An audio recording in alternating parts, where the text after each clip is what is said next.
Yo, yo, yo, welcome. And boy, I got a big question for you. Is it possible to make a business profitable without knowing a thing about the numbers? Find out next. You're tuning into the destination for TV superfan discussion, AFTERBUZZ TV. And now, let the buzz begin. That is the profit music.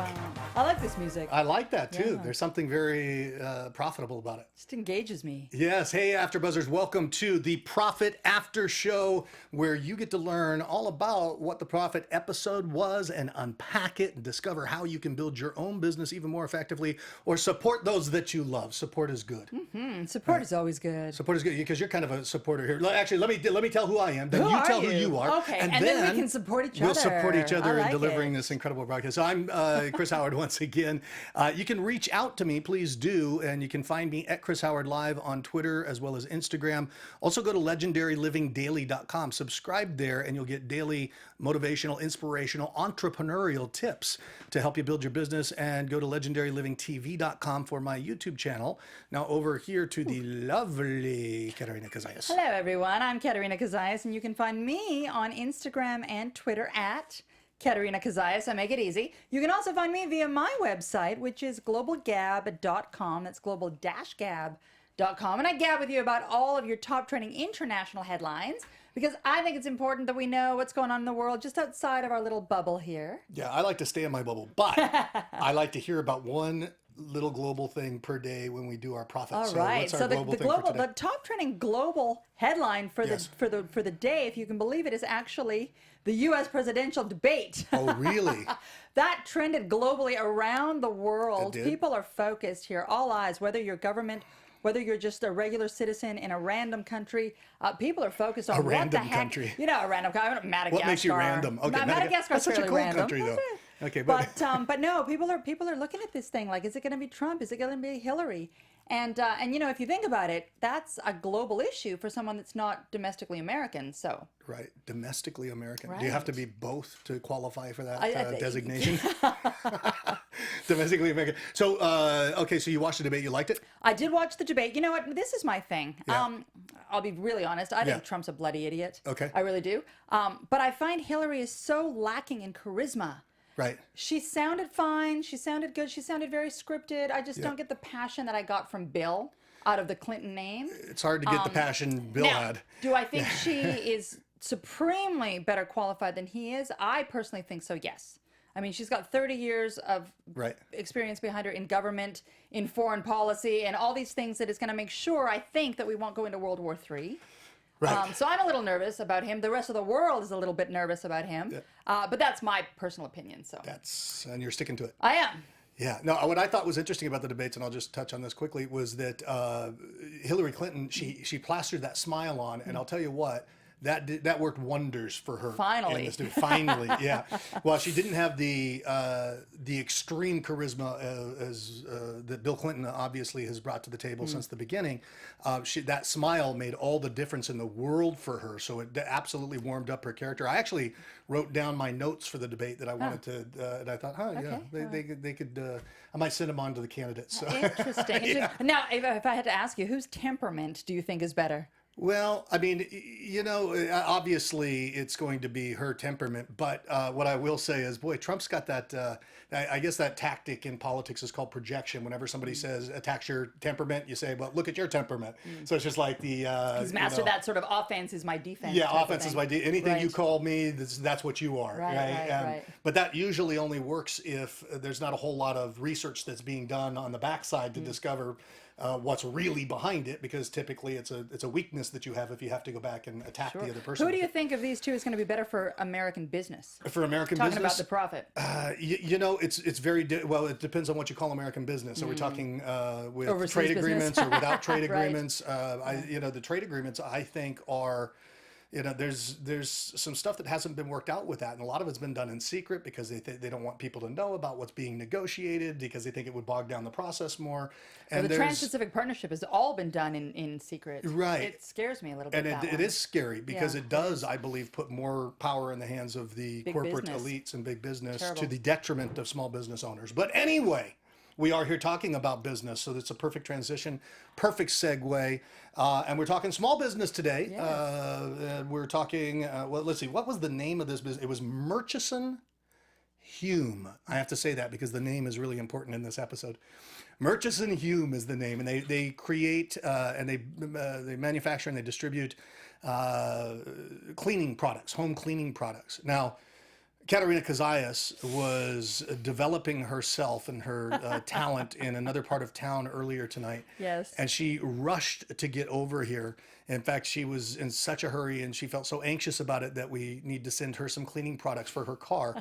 But I don't know what that means. Sure, I'll take them. It sounded horrible. I'll take My car actually does need washing. Oh, does it need Yes. washing? Okay, So there you maybe go. you're I don't know. picking that up. Yeah, maybe it was Maybe you were that. picking that up. No, I think I was thinking worse. But nonetheless, she rushed to get here. She made it in, but wasn't able to watch the entire episode. You know, I That's okay. am going to apologize ahead of time for anyone watching because I did miss the first at least 20 to 25 minutes of this episode. So I came in a little bit late. No, it missed you. It did miss me. I felt missed. I felt missed. I was stuck in some incredibly intense and heavy Los Angeles traffic tonight. See if somebody can come up with a solution for that, an innovative business And solution. send it to me in a bottle. In a We could all bottle. make money. There you go. But I will catch up. I did catch the end half, the Right. final half of this episode, and I have my thoughts. But I will let you run with most of it. Yeah, well, no, we're going to talk about this. When he comes into the business, he comes in to look at the business. It's called Murchison-Home. And the funny thing about that name is that she pulled it out of the ethers. Max, the owner of the company, pulled it out of the ethers. She thought it sounded good. What do you for think what of she wanted to the create. name? No, it's a weird name. It's not. It doesn't relate to anything. You know, they always say in marketing, if you have a can of Campbell's tomato soup, you want to read what's on the label and know what's in the can, and you couldn't read what's on the label and know what's in the product. See, I had a different take on the name. I actually like the name. Do you? I thought it had a little bit of an exotic, opulent feel to it. Well, so did she. So did she. Yeah. What I think may have helped her was to add, you know how books have the title and then they have a subtitle? Subtitle. Yeah. I think if she had had a subtitle, a sub-label to her label. Right. That just clarified what exactly this product is, because I do agree with you. The name doesn't tell you, and the icons didn't tell you. So if you were to see this product on a shelf, you have no idea what it's for.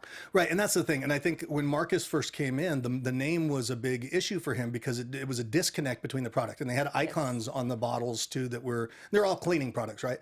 Icons on the bottles that had nothing to do with what that particular product was used for. So she had, for example, and I don't know if I might say the bottle wrong, but there was a bottle of bathroom cleaner with a picture of a woman with a French bun on her head. And it's like, how would you possibly know what's inside that This is meant to clean your bathtub. product? Right? Yeah. Could it be shampoo? Could it be facial cleanser? You don't know. Yeah, and what's interesting is she did come from a background she had an editorial magazine background, so she was into the design of things and the way things looked. But what I've found also in business is that some people that claim to be in quote unquote marketing are so conceptual with things that they get so far away that you have no clue what it is. Now, because I missed the episode, what was her career background, her professional Career background. She came from was- a magazine background. Okay. All right. And it was, I believe it might have even been fashion. So she had, she had an eye for aesthetics and looks and that type of thing. Okay. But the Marcus would have had an issue with keeping the main title too, because it really it's almost like a waste of a word. If you had one word to sell your product and that was all you could use to sell your product, would it be something that was a made-up name that was totally unrelated Can you to say it anything for that me it did? again?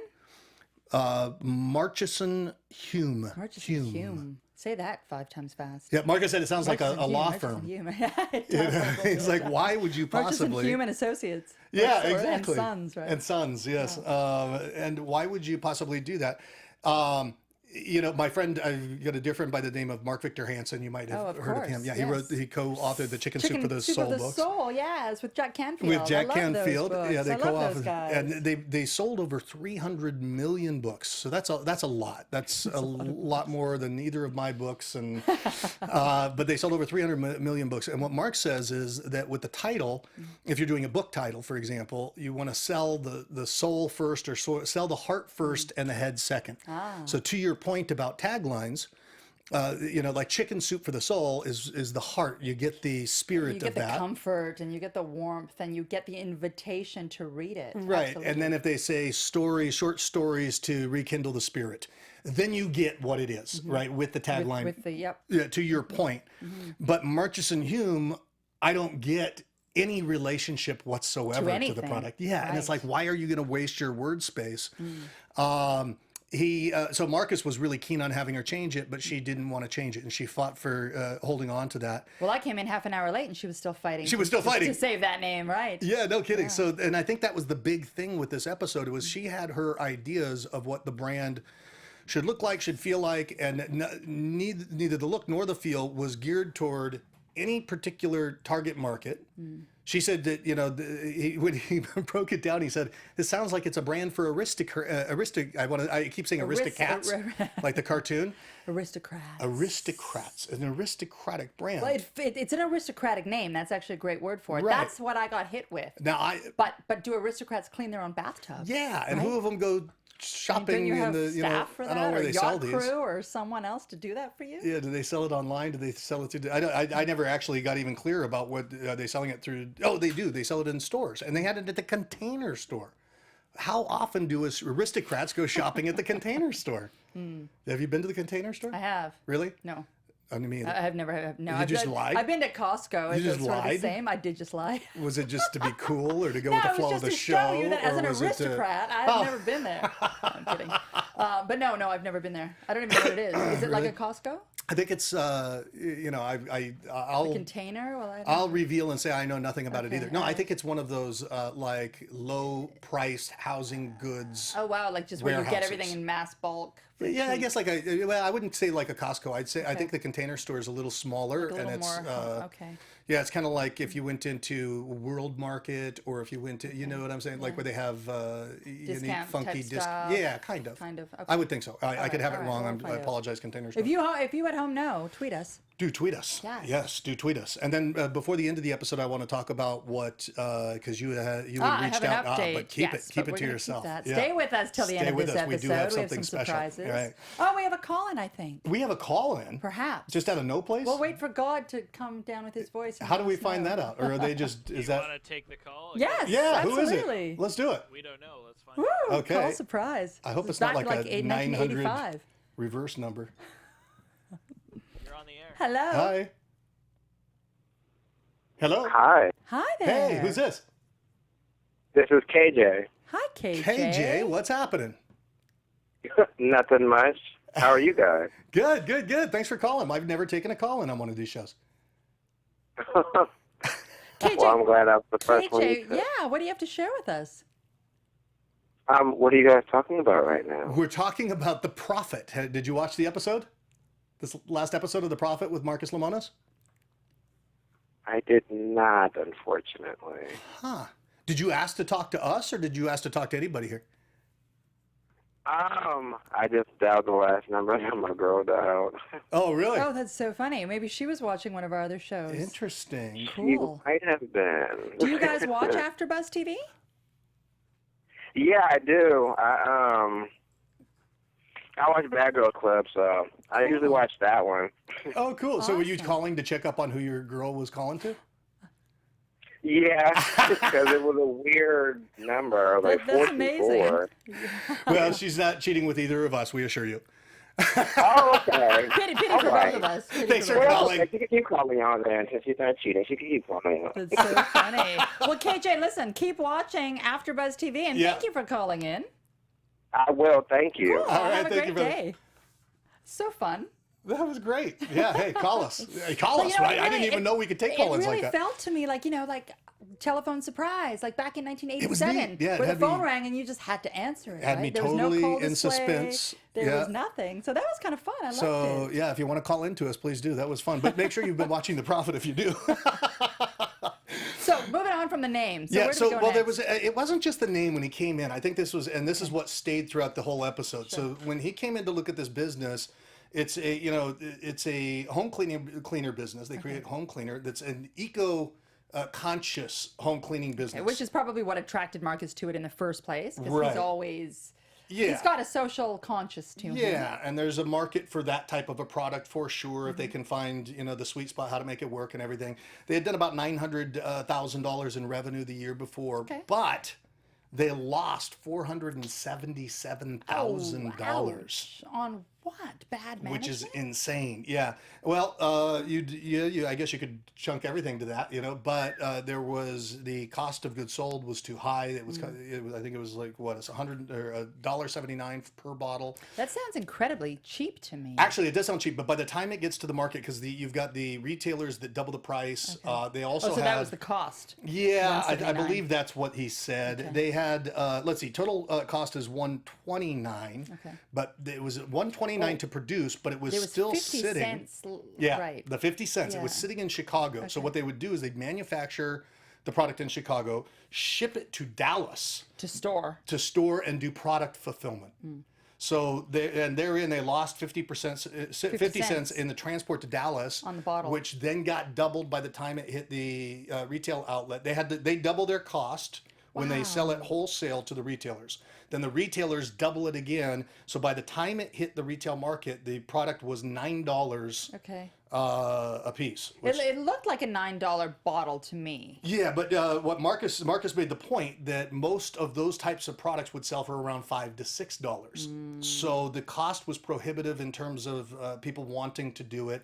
Sure. And the way Marcus saw it was that there were two barriers to entry to getting anybody to purchase this product. Okay. One was the price, Okay. and the other was the look and feel of the product. It was the name, The it was the logo, aristocratic the aristocratic name. product that was selling to no particular target For market. $9 a Yeah. bottle, right? I think, and hence So the you big could buy problem. that and wash your face with it at that price. You could do, yeah. I mean, you could. I don't even know where to go with that. You could wash anything with that,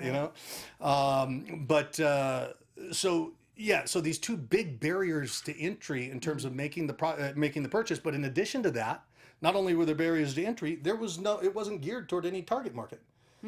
So it was all over the map. And quite frankly, when I saw that Marcus had gone into this, I was wondering why. Interesting. Why? What is there to salvage? Right. And did you answer your own question by the end of the episode? Well, he found some value. She had trademarked a term called best of show or best in show. Best of show is the term that they use in animal shows and best in show. Best of show. Okay. Yeah, so they had actually trademarked that term, and they got that term for cleaning products, and so he saw that there was value in another line of products specifically for pet stores, which aligned with His pet stores his pet that stores he has. and those companies. And so his deal that he negotiated was he offered them $250,000. She wanted $1 million. She wanted $1 million. She wanted $1 million. She valued her company at that. Well, she said Wow. he asked her. He said, "How much do you think you need?" Because he just had this sixth sense, the idea that she was going to ask something out of the ballpark, that was in the clouds. She said that she felt she needed $1 million. He said, "Well, I'm not going to give any more than $250,000, and I'm going to need 50%." Oh, wow. What do you think about that? Just that kind of an offer on a business that did $900,000 the year before with $477,000. Well, you know what? Loss. I mean, you lost $500,000. So Right. why on earth would he put in more than double that? I mean, I Right. think it was fair and safe of him and generous of him to put in a 50% on the loss. Yeah. And where and would you still ever ask get a for 50% valuation of $1 million? I mean, that was ludicrous. Yeah, if she wanted $1 million and she didn't Right. even know he was going to want 50% yet. Right. If she was asking $1 million, then what Wow. she values the company at, even if she only valued it at But $2 the million. terms of that deal changed, did it not? She renegotiated, and you don't see this often. She made a counter offer. Sure. And we don't see that often. She made a counter offer, and she said, "Well, that's too much," and blah blah blah. I don't even remember what her counter offer was, but he ended up coming and said, "Okay, I'll tell you what. I'll give you the $250 for 30% of the company, but I want 70% of the Best in Show brand." Oh, wow. So that, and I think that's interesting. I get that he saw the value of the trademark. It would be tough, like if he wanted to do a cleaning product of some sort, Right. and they had Best in Show and he did Best of Show, he wouldn't be able to get it because it would be too similar. Yeah. So he would be denied a trademark Okay, because so- he liked that brand. It was he worth something to him. Right, okay. So he was willing to take a step back from her original brand, but he covered himself on the brand that he really wanted to buy into. Right. It was like a two-tiered Okay. offer. It made sense. He was going to get more of this brand. It was a good deal, I think, for him. 250 wasn't too much to risk. Although, shit, you could go to file your own trademark report and, pay, what, $1,000, $2,000 to get your trademark filed, and you're all set, and Yeah, you're all yeah. ready to go. And you didn't have to pay $250,000 and take on the albatross of this business that had no particular target market and wrong the branding. business's CEO, who seemed incredibly inflexible. Yeah, exactly. Right? She didn't seem very willing to play nice. And what was interesting too is I didn't hear Marcus at any point say that he was 100% in control on this one. And he said his goal was going to be to give her some money, make the contacts for her, and get out of her way and let her do her business. Wow, he must really wanted to buy into this. It was a low. I mean, $250,000. I mean, it's not it's nothing. not it's massive. not Well, but peanuts. it's not massive But dollars at the for same him time, either, it's right. not. It doesn't match some of his bigger investments. On a business that's losing money, I don't know. I don't know why he did it, but I see something in the best in show. If he could capitalize on the people within that business to guide the manufacturing, guide the distribution, and make the contacts, kind of be the errand boys. Sure. Now, I was still on the highway at this point. What happened next? What happened next? My God. So he comes in. Let's see. Max is struggling with being CEO. He takes her. He goes in. So he goes into the Container Store where she sells the stuff, and he goes in to see how their placement is and stuff. And he gets there, and the shelving looks amazing. It's on the end of an aisle. Okay. So it's really nice prominent. Nice placement. Okay. Yeah, and so he's looking at it, he's like, wow, this is really great. But then he finds out that the Murchison-Home, I'm never going to get used to saying that, they sent somebody over to clean up the shelving, change their product placement within the store, ask the store if they could change it for the episode. Oh, you're joking. Yeah. So that wasn't originally where it was placed? Exactly. Well, it was on the end of the aisle, but they had one shelf compared to all shelves, and wow. it was a poorly placed shelf, meaning that because these products will be placed based on how well they do. So the better you do, the better placement you get, Right, which so again fuels the better you do, right? Exactly. So she was giving the illusion that she was doing better than she was. Well, she gave a lot of illusions in this episode. That was the point. Look, you came to the same and I only realization. caught the last half, but I see where this is going. Yeah, so Absolutely. it was like she kept putting on this facade, trying to make it appear that she was doing better than what she after was. $1 million valuation. So. Right, right. And she seemed to be in complete denial throughout the entire episode. And we got that, after one circumstance after another, one example after another. So so he was upset, and rightfully so, because if she's leading him to believe that it's doing better than it's doing, he doesn't know what to fix. Well, I think it's important to have integrity in business, especially when you're dealing with a business partner. Yeah. So if you aren't 100% sure that someone is coming to the table with all hands on deck, Yep. it gets, very difficult to be part of that partnership. Yeah, I learned that lesson actually because I had made a mistake at one point in my business. I think that I miscalculated. It's not that I miscalculated expenses. What I did was I put some of my own money in or something to pay for something. I think I did that. I think I covered something with my own money rather than business monies. And my partner went off on me. He was really upset as CFO. He was upset because I was giving him false ideas of the true cost of what it was that we were doing. I think I was teaching a seminar, and I'm going to Hawaii to teach next week, by the way. So you're here on your own. I'm so jealous. Yay. I would like to come with you to Hawaii. I'm teaching a seminar called Billionaire Boot Camp in Hawaii. Wow. So it's breaking down the billionaire Fantastic. mindset and installing Really? it with Oh, hypnosis. Yeah, it's going to be goodness, very may cool. I come to that? You've got to be Okay, here and do the come profit. do it, I know. Yeah. Stay with me, people. I'll be here for you next So week. Katerina Cozias is on her own on the show next week. I'll be in Hawaii at the Hilton Waikoloa. I love it there. Yeah, my favorite Very resort. nice. I'm sure you'll do great. I love it. It's been a while since I've been out there, so it'll be good fun. But I see what you're saying. So Your- I was your running an partner at the event, and I time. paid for let's say I paid for the hotel rooms, or I paid Sure, for a like venue or 20,000 something or whatever out of your on my pocket. own Right, rather than with okay. business expenses. He got upset. I thought I was doing something noble, and he's like, "Wait a second, I don't know what the real costs are for this event." So in my case, it was just naivety, and it very well could have been the same for her. Perhaps. But you can't build a business on false assumptions. Yeah. So Important lesson, folks. yes, good lesson. Important Good lesson. lesson. Write that one down. Can't build a business on false assumptions. Yeah. So Or you can try in the beginning and then get clearer, but which is what we were doing essentially, right? So he tore her a new one for that. Let's see. He makes his offer. He's in, and they go to working on the label.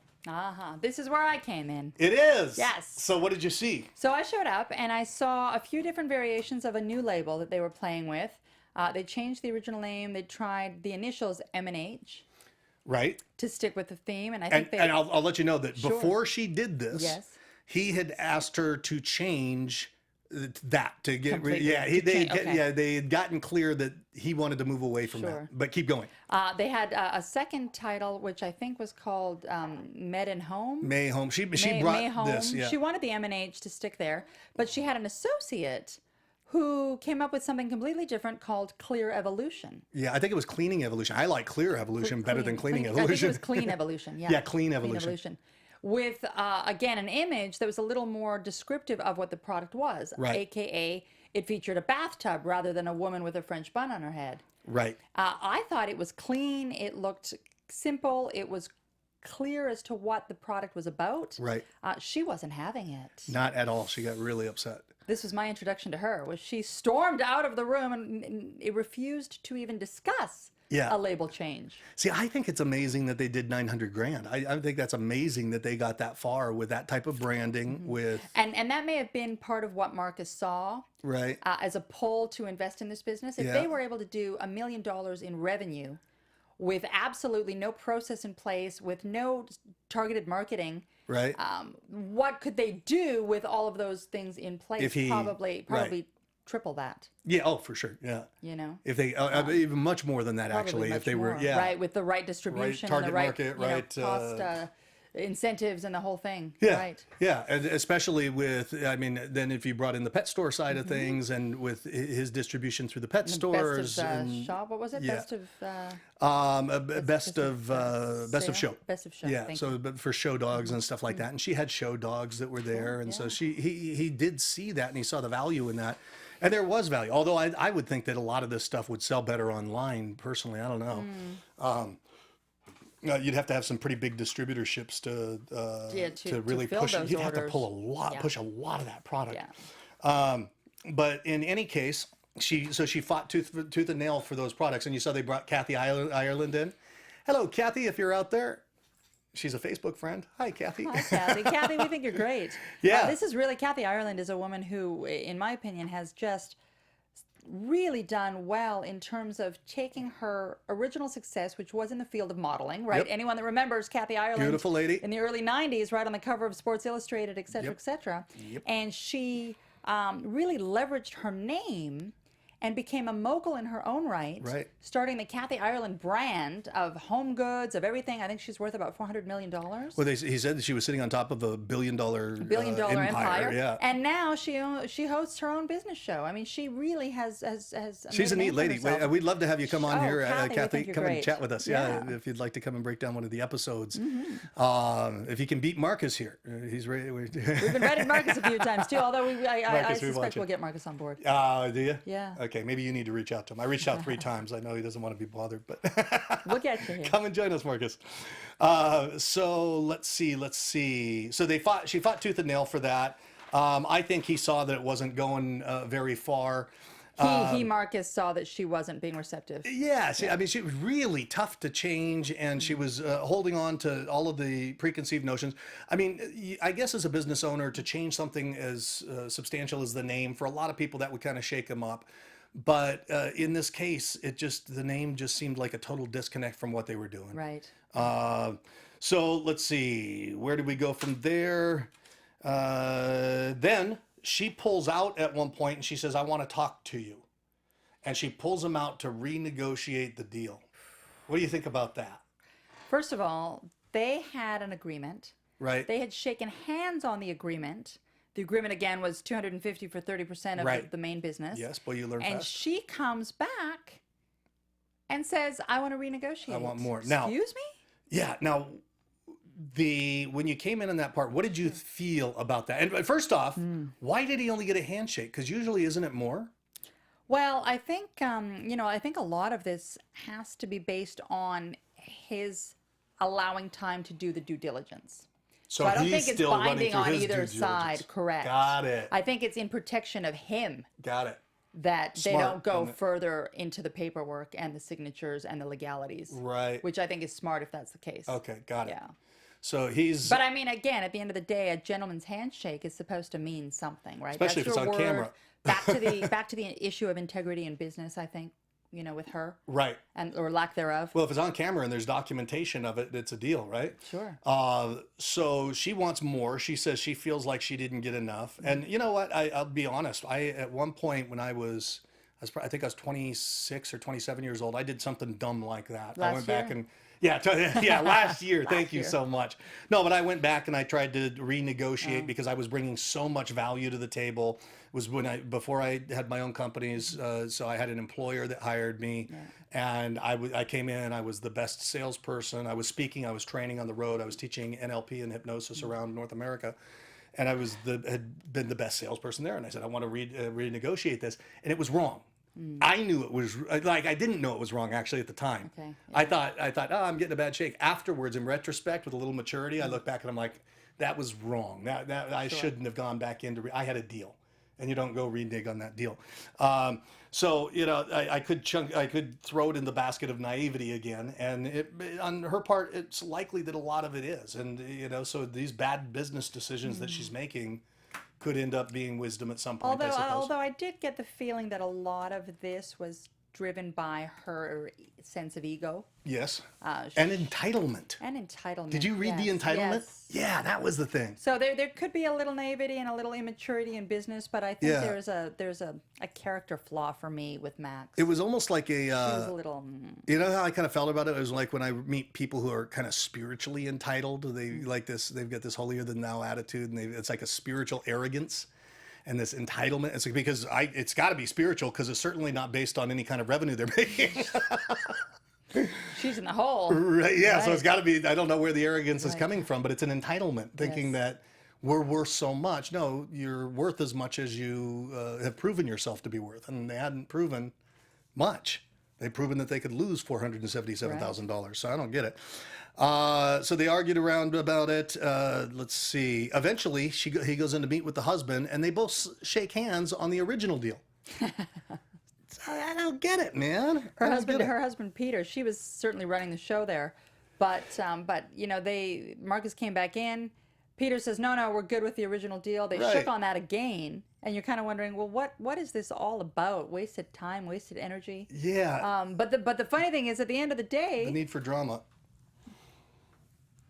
He walked away. Yeah. Well, I mean, if we want to fast forward to that point, I know you are, but I mean, the only thing that we needed to point out that also happened before that. Yes. No, that's all right.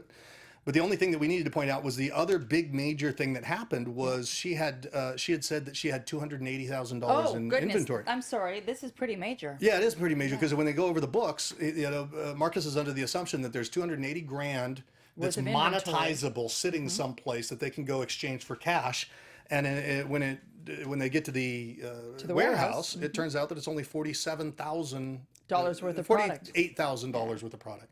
Instead of $280,000 that she sold him on when he put his $250,000 in. So he paid $250,000 for 30% of a business that he thought had monetizable inventory in the amount of $280,000. Yes. And he finds out it's only $40,000. And so he says, well, what do you make of that? And she says, well, I guess what happened is we must have sold it between the time we started talking and now. And he's like, well, if you sold it, there'd be $250,000 in the bank. Where is it? Right. So if you sold it, you'd have the cash. Where's the cash? And her answer was repeatedly, I don't know. You're talking to the wrong person, but who else is there to talk to? I don't know. Well, who's going to know then? Yeah, I think this business, if you were to make a prediction for this business, what do you predict? Oh, no, I think this business is going to be out of business within a year. Yeah, I think they can't sustain another year or maximum two of $500,000 losses. Yeah, how long can you go losing that? You're in business to make a profit, not lose a profit. Yeah, and I'm not convinced that she's going to go and change the branding after all of this or do anything different. I don't think that she was receptive to learning anything. Right. Or absorbing any of his ideas. Yeah.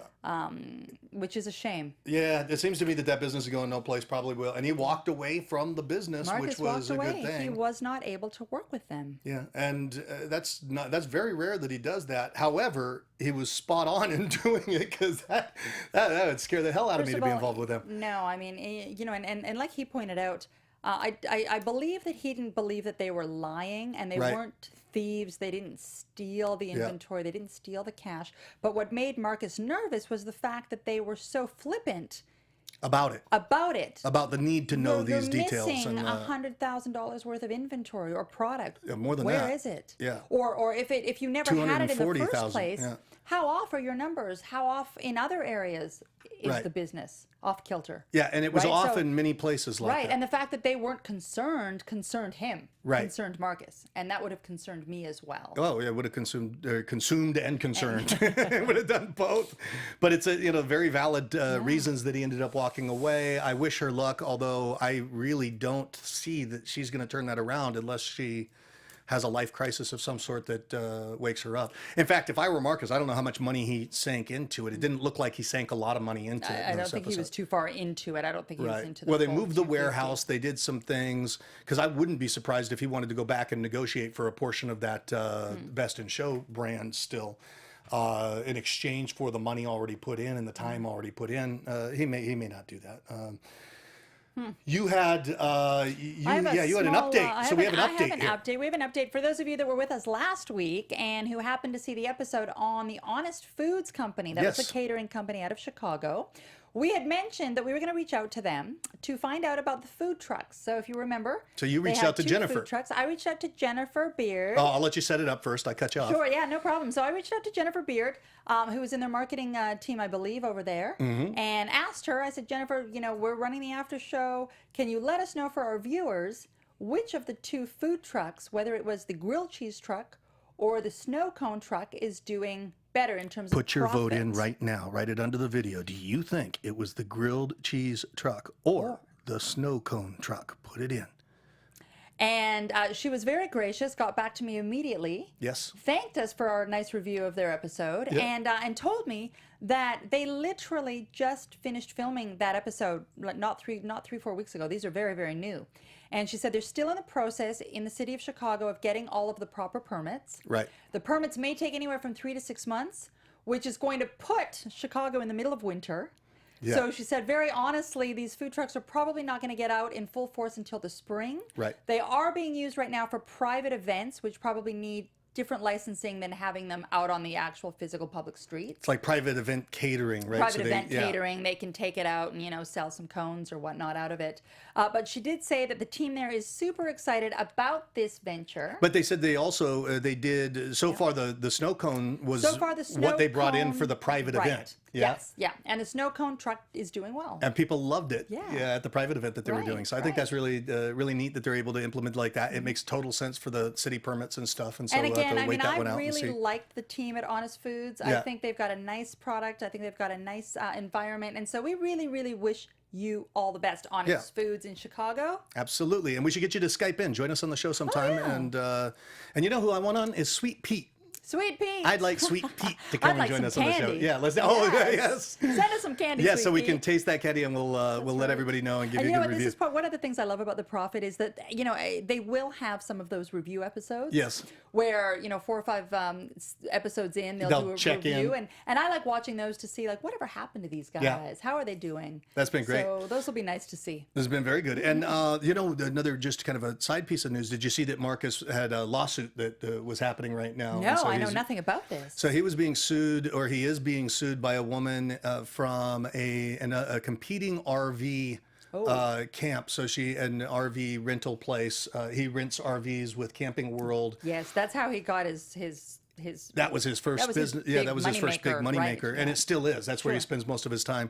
But apparently, she felt that there were predatory business tactics that were being used to take over her space where she was and to knock her out of business. She had done $20 million in revenue, and he came in and took over the space where she was operating out of, and she feels like there was more that happened. It doesn't sound like the character of Marcus. No, I was going to say Yeah. that sounds to me like open market business. Yeah, it seems out of character, Right. although it doesn't sound like there was anything illegal that was done. She's saying that he had operated in predatory ways and unfair business She tactics. may just be and- seeing how much success he is having overall as a businessman and thought, you know, yeah, I let think me see he, how much of this I think he was actively competing for the space that she was operating out of, but there's nothing illegal with that. No, there's nothing Yeah. illegal about that. Yeah. So, so that was just in the news, and we'll see where that Wow, goes. we'll keep an eye on that for you folks. He at says there's home. no way that he's going to negotiate that Out of or court, settle out settle of it. court. No, no, he says because it's going the distance. and for him to say that, he feels he is not in the wrong. Right. Because people that are sort of on the fence think, I don't want this to get ugly, I'll just settle. And so if Sure. he's standing behind that, so Because it's not like it doesn't stringently- happen. There are people out there that Oh, will sure. operate in predatory ways and have unfair business tactics and do everything that they can to put a business out of business. Freddie Laker had that with Lakers Airlines as one of the many, but the major airlines all got together, and British Airways and some other airlines, to put him out of business, to do unfair competition, and he ended up winning. His creditors won a lawsuit for about 70 to 80 million pounds. Oh, wow. Jeez. Which is quite substantial. It's Significant, about yes. 150,000 probably, or it's 150 probably more million. than that at the 150. No, I said 70, 80,000. I meant 70, 80 million. 70, 80 million Yeah, pounds back pounds. then, though, would have been about Right. 230. Is that the Yeah, million global US. gab? I had to do A other. global That's currency. a lot. No, that's a lot of money. That's a lot of money. Yeah, that's a lot of money. They did put him out of business, but he won that lawsuit. In this case, I don't think it sounds like she has much to stand on. Well, again, But- we'll keep you in the know on that one. Yes, we will. And Marcus, come join us on the show. We want you. And Kathy Ireland, we want you. Come and join us. And any of the people that are have done business with Marcus, let us know. Come in, and we can either Skype you in, or you can come and join us on our couch, and we can have some great conversations. Absolutely. We want to get a lot of guests on this season. So with that said, we're going to say good night. And then next week, remember, it's Katerina Cozias all on her own while I'm in Hawaii. Somebody has to go. Katerina Cozias, where can we get a hold of you? Please stay with me here at AfterBuzz and out of AfterBuzz at Katerina Cozias. That's across all social media platforms. I would love to gab with you. That's right, and I'm Chris Howard, and I don't gab quite as much, but you can reach out to me at Chris Howard Live on Twitter and Instagram, and you can also find me at legendarylivingdaily.com. Get daily entrepreneurial tips there, and legendarylivingtv.com for YouTube. And with that, remember to download on iTunes, download the podcast of this, go to the videos, rate us 5 stars, check it out, subscribe, follow us. We want you, communicate with us. We got a great call in here today. Yeah. He was obviously by Accidental, accident, but that's all right. We I love know to we have chat at least with one you. fan. And with that, on behalf of myself, Katerina Cozias and AfterBuzz TV, we will see you next week. From executive producers Maria Menounos, Kevin Undergaro, Phil Svitek, and the entire AfterBuzz TV staff, we would like to thank you for listening to the AfterBuzz TV network. To watch or listen to other after shows and post comments or questions, be sure to visit AfterBuzzTV.com. I'm Sir Richard Wentworth, and this has been a presentation of AfterBuzz TV. Buzz you later. The views expressed herein are those of the hosts only and do not necessarily reflect the views of AfterBuzz TV or its owners or principals.